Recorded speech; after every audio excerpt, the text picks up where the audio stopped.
Hello, my name is Zeke Hamilton, and today I'm going to be talking about the change in iron prices as well as a few other prices that are mentioned in the article.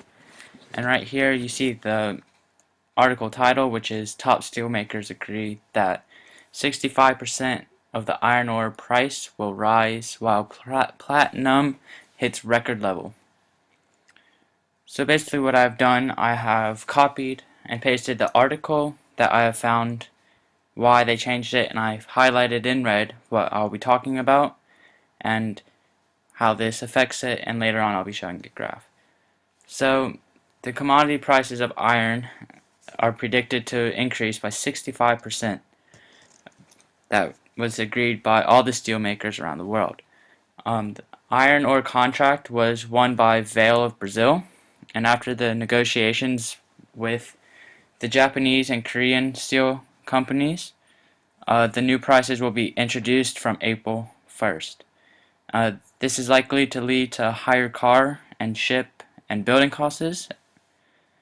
This value of the iron ore is being driven by a huge demand in China for iron ore.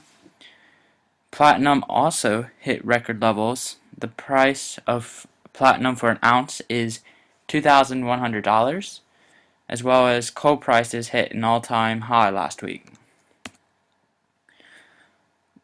The latest iron ore rise is slightly lower than the record 71.5% increase as seen on April 1st, 2005.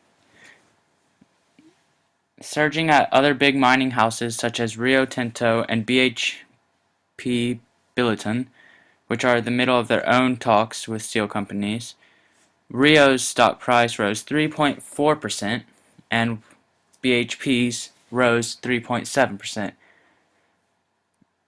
The two mining companies are involved in their own takeover tussle, and the iron ores could have some influence on the outcome.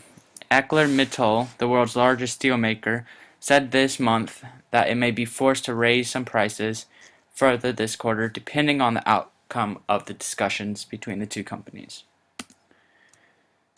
Here's some more information and a quote that from Hill Park, Illinois. Steel makers will probably get 100% or even 150% of the cost back through price increases. This was said by Michelle Applebaum, who runs a steel research firm. All steel makers are far more concerned about availability than they are about costs, as well as platinum prices have been sent skywards by power cuts and accidents at mines and smelters in South Africa, which is responsible for 80% of the global production. Anglo Platinum, the world's largest single producing group, reported damage to one of its main smelters last week that would put it out of action for 4 to 6 weeks. Platinum also has seen its value rise by nearly 40% this year alone.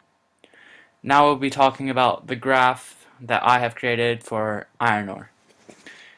So here in this graph, I personally thought that the cause of the iron ore for the price of iron ore to rise was that it was a supply issue, because iron ore is a non-renewable resource and the supply goes down every day. So as you can see, I drew a second supply curve labeled supply 1, and I've noted its equilibrium point, which is almost $10 per dry metric ton more than the previous equilibrium point.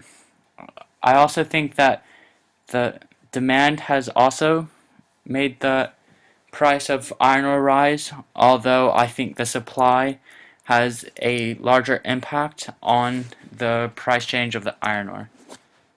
So this has been my presentation. I hope you enjoyed listening to it. Thanks for listening.